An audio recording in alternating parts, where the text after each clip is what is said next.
கீழே இறங்கு. கீழே இறங்கு. கொஞ்சம் முன்னாடி போனா ரயில்வே ஸ்டேஷன் வரும். 2 டிக்கெட் வாங்கிட்டு போய் சேரு. என் மூஞ்சிலே முழிக்காத. போ. பரவாயில்ல. போலாம் வாங்க. போங்க. போலாம். போங்க.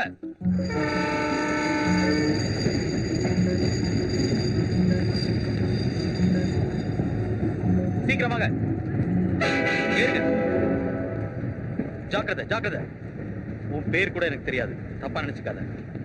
யாராவது என் மேல ரொம்ப பாசம் காட்டினா எனக்கு பிடிக்காது. இந்த ட்ரெயின் என் லைஃப் ஒண்ணுதான். நிறைய பேர் வருவாங்க போவாங்க. நான் போயிட்டு வரேன். உன்னை நான் ஏதாவது கஷ்டப்படுத்திருந்தா ஐம் சாரி. ஏய் ஸ்பைடர்மேன், ஸ்ட்ரைட் டிரைவ் சரியா ஆடணும். அவுட் ஸ்பிங்கர் சரியா போடணும். ஓகே?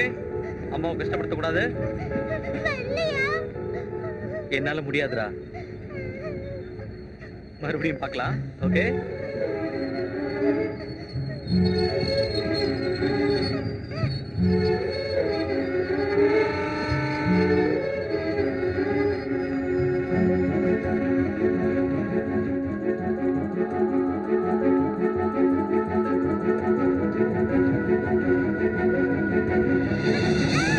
ஏய் அருண்,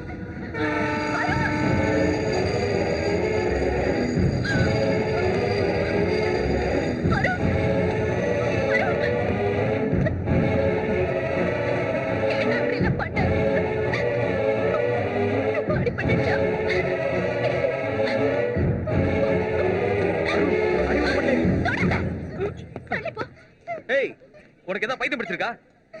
ஆமாடா பைத்தியம் தான். உன்னை தேடிக்கிட்டு நான் ஊர் அழைச்சனே, நான் பைத்தியக்காரிதான்.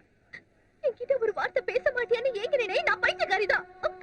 வெட்கமே இல்லாம புள்ளைய வச்சுக்கிட்டு பழி இல்லாம அவரோட குடும்பம் நடத்தினே, நான் பைத்தியக்காரிதான். நீ மாறுவ திருந்துவேன்னு இத்தனை நாளா எதிர்பார்த்துட்டு இருந்தனே, நான் பைத்தியக்காரிதான். ரொம்ப நோந்து போயிட்டேன்டா. என்னை இதோட விட்டுடு.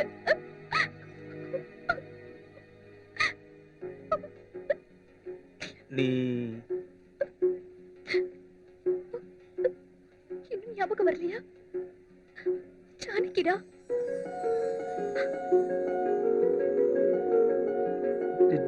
ஜானகி, நீ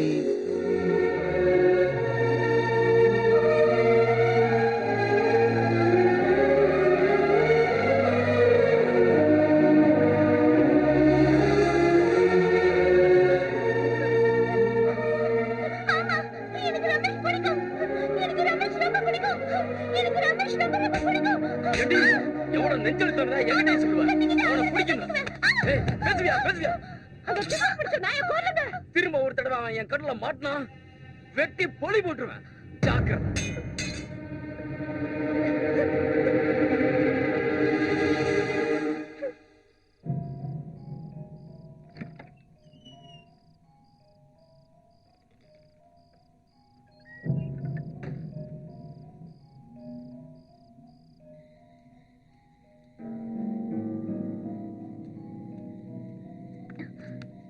எங்க முதல்ல சம்பாரிச்சுட்டு வா ரமி, அப்புறம் பார்க்கலாம்.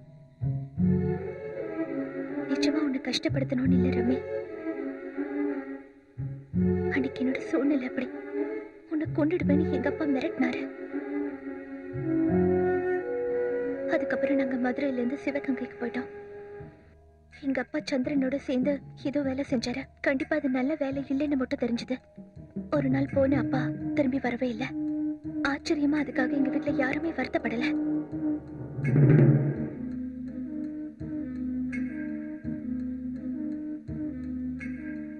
அதுக்கப்புறம் சந்திர எங்க அக்காவை பலவந்தப்படுத்தி தன்னோட வச்சுக்கிட்டான். அதுக்கப்புறம் வீட்டுல அவன் எடுக்கிறதா முடிவுன்னு ஆயிடுச்சு. அதிர்ஷ்டம்னா அப்படித்தான்யா, திடீர்னு வரும், குபீர்னு போயிருக்கும். நம்ம சிவகங்கை ராஜா ஜானகி எங்கேயோ வச்சு பார்த்திருக்காரு.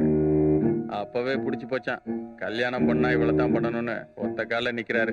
இதுக்கு பேர் தான் அதிர்ஷ்டங்கிறது. நீ ரொம்ப கொடுத்து வச்சவ. என் பேச்ச கேளு, கட்டிக்க. கட்டிக்க மாட்டேன்னு கத்துன போல இருந்துச்சு. எங்கேயாவது போயிடலான்னு நினைச்சேன். ஜானகி, போறியா? நீ எங்க போனாலும் அந்த சந்திரன் உன்னை விட மாட்டா. உன் வாழ்க்கையும் உங்க அக்கா வாழ்க்கையை போல ஆயிடக்கூடாது. நான் சொல்றது கேளுமா. விவரம் தெரியாத வயசுங்கிறதுனால வேற வழி இல்லாம சம்மதிச்சிட்டேன். புது பொண்ணா மாமியார் வீட்டுல கால் எடுத்து வச்சேன்.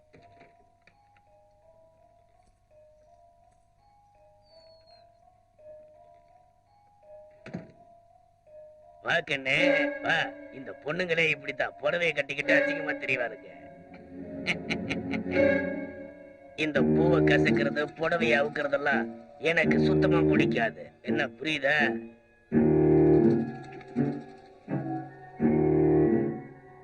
நீ நினைக்கிற அளவுக்கு நான் ரொமான்டிக்கான ஆளு கிடையாது. அவுத்துற அவுக்க மாட்டியா?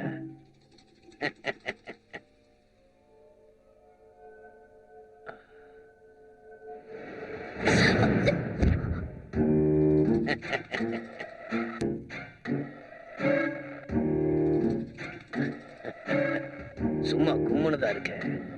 இந்த மாடலிங் மாதிரி நடந்தவா நட. ஆமா.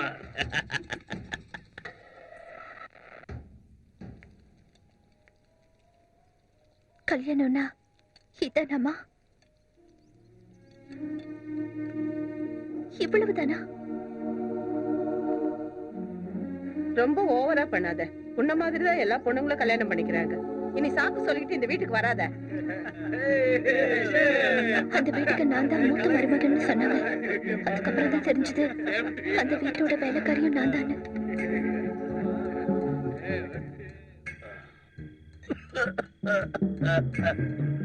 இதுக்கு மேல வாழறதுல அர்த்தம் இல்லைன்னு சாகலான்னு நினைச்சேன். ஆனா அருணுக்காக உயிர் வாழ வேண்டியதா போச்சு. எனக்கு இருந்த ஒரே சந்தோஷமும் சொந்தமும் அவன் மட்டும்தான். ஐயோ, என் பிள்ளை இப்படி அநியாயமா போயிட்டானே.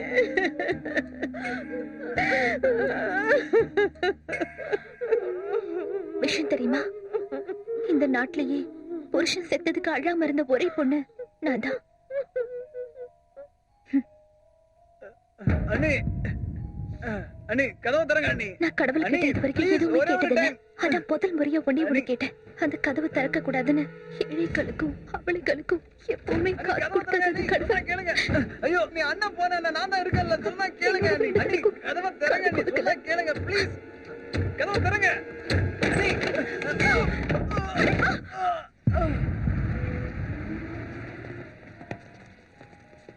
எங்க போறதுனே தெரியல. ரமே,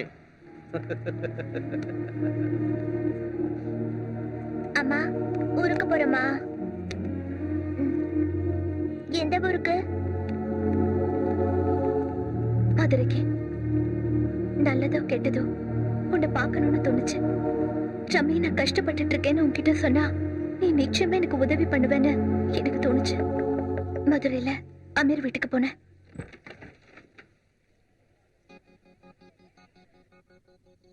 அமீர் கோவால இருந்து வந்தாரு.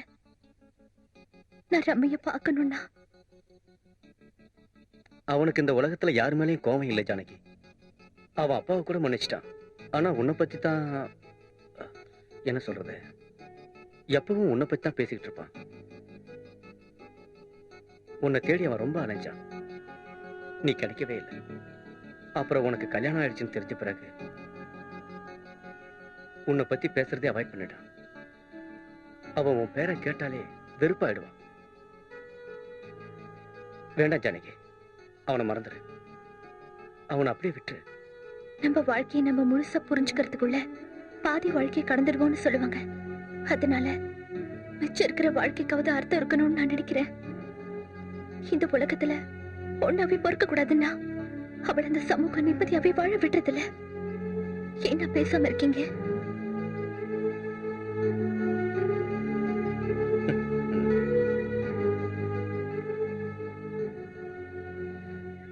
அமீர் என்ன கோவாவுக்கு கூட்டிட்டு வந்தாரு. ஏய் ஜானகி, சீக்கிரம் ரெடி ஆகு. உனக்கு ஒரு வேலை வந்திருக்கு. அவன் கூட சேர்றதுக்கு நல்ல சான்ஸ். சீக்கிரம் கிளம்பு. ரொம்ப நாள் கழிச்சு நான் பாக்குறேன். அப்படியேதான் இருந்தேன். ஆனா உள்ளுக்குள்ள ஏதோ சோகம் இருக்கிற மாதிரி எனக்கு தெரிஞ்சது.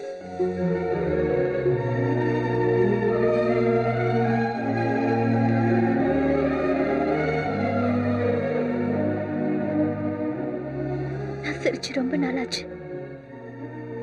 உன்னை தழுவிக்கிட்டதும் எனக்கு புது உயிர் வந்த மாதிரி இருந்தது.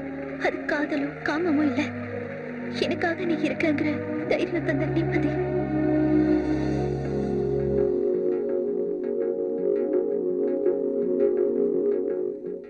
ஹலோ மிஸ்டர் அண்ட் மிஸ்ஸஸ் ரமி, நல்லா இருக்கீங்களா? குடும்பத்தை இன்ட்ரோடியூஸ் பண்ண மாட்டியா ரமி? வணக்கம்மா, என் பேரு சந்திரன். உன்னை பத்தி ரமி இன்ட்ரோடியூஸ். ஜானகி, சார்லி, நம்ம ஜானகிடா. கிருஷ்ணா, உன் லீலையே லீலையடா. எங்க மதுரை, எங்க இருக்கு கோவா, லாங் டூர். இந்த பொண்ணுக்கு கல்யாணம் பண்ணி வச்சது நான் தான். யாரு தெரியுமா? சிவகங்கை ராஜா. ஏற்கனவே என் கூட இருந்தானே, அதான் அந்த முன்கோபக்காரன்டா. அவனால நமக்கு நிறைய லாபம் இருந்துச்சுடா. ஜானகி, உன் புருஷன் செத்து போயிட்டான். அது எதிர்பார்த்தது. ஆனா நீ அங்க இருந்து இவ்வளவு தூரம் எப்படி? இது அது சரி, இந்த ரம்மி எனக்கே கிடைக்க மாட்டானே, நீ எப்படி இவனை கரெக்ட் பண்ண? நீ இவனை காதலோட கரெக்ட் பண்ணியா இல்ல காமத்தோட கரெக்ட் பண்ணியா? ஏய் சந்திரா, அவனை விட்டுரு. அப்போ ஏன் விஷயம்? ஆர்டிஎக்ஸ் விஷயம். உனக்கு ஆர்டிஎக்ஸ்னா என்னன்னு தெரியுமா ரம்மி? எனக்கு கூட தெரியாது. பட் உனக்கு போஸ்ட்மேன் வேலை செஞ்சாதான பணம் கிடைக்கும். நீ கொடுத்த பேக்ல 25 கிலோ ஆர்டிஎக்ஸ் இருக்கு. மார்க்கெட்ல அதோட விலை எத்தனை கோடின்னு தெரியுமா உனக்கு? எனக்கு கூட தெரியாது. ஆனா நாட்டுல இருக்கிற எல்லா தீவிரவாதிகளுக்கும் இப்போ அது தேவை. நாடே கஷ்டத்துல இருக்க ரம்மி, பேக்கை கண்டுபிடிச்சு யோசிக்காத ரம்மி. அதுக்காக நான் கொடுத்த டைம் முடிஞ்சு போச்சு. நீ செய்யலைன்னா நான் செத்துடுவேன். அந்த சாவி என்கிட்ட வந்தா ஒரு 100 பேரை அது கொள்ளாம நான் சாக மாட்டேன். என் கேரக்டர் அப்படி. டைம் இல்ல ரம்மி. இன்னும் 1 மணி நேரத்துல கிங்ஃபிஷர் ஏர்லைன்ஸ் இருக்கு, ஹைதராபாத். நீ வித்த பேக் ஹைதராபாத்ல இருக்கு. என் பேக்கை என்கிட்ட ஒப்படைச்சிரு. உன் வழிக்கு நான் வரமாட்டேன். இது கிருஷ்ண மேல சத்தியம். நான் செய்ய மாட்டேன். செய்வ. உன் காதலி எந்த பிளாட்ஃபார்ம்ல சாகடிப்பியோ இல்ல காப்பாத்து, அது உன் இஷ்டம். சாய்ஸ் உன்னோடதான். ஹைதராபாத் போயிட்டு வெற்றியோட வரமே.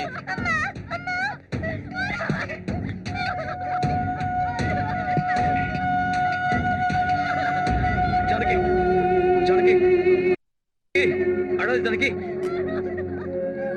நான் சொல்றது கேளு. சொல்றது கேளு. என்ன பாரு, அருணுக்கு ஒண்ணாகாது. நான் இருக்கேன். ஒருவேளை நான் சீக்கிரம் வரலன்னா போலீஸ்க்கு போன் பண்ண.